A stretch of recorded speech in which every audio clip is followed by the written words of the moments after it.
Hello, and welcome to the CANape Quick Start. In this video, we'll be integrating a Simulink DLL into CANape. CANape and MATLAB Simulink can work together in many ways.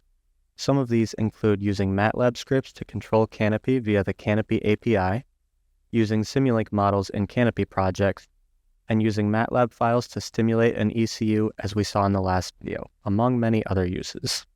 However, in this video, we'll focus specifically on integrating a Simulink DLL into a CANape project. To begin, you first need to open your Simulink project.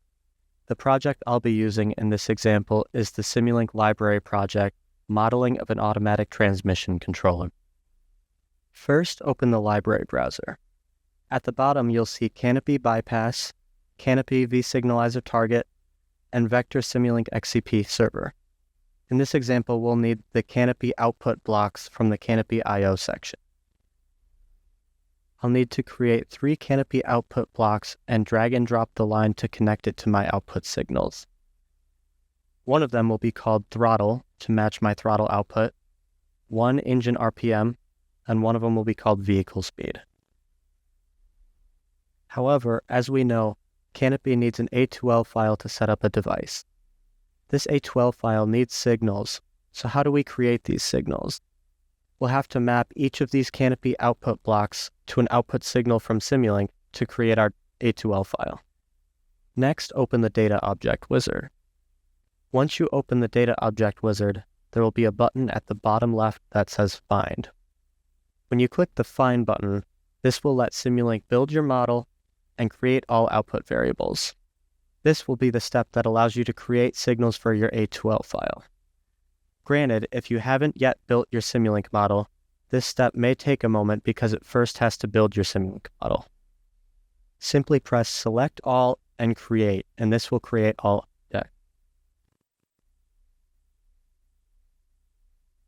Next, we'll open the base workspace, select all signals, and under Storage class, select Exported Global to make sure all signals export properly.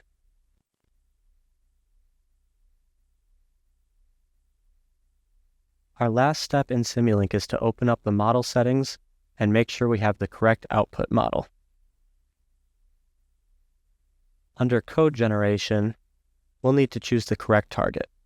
Since we want CANape to be our target, we want to select cnp.tlc.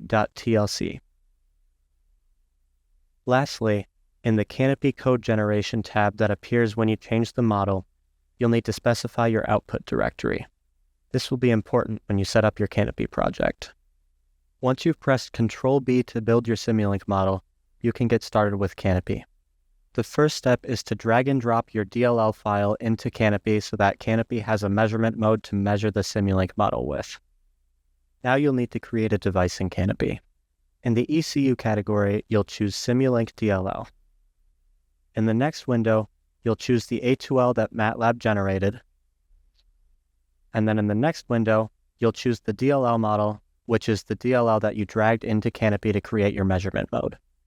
In my project, I'm going to accept the defaults for the map file and hex file settings. Now, in the A2L for my device, I'm going to look for the output signals for my Simulink.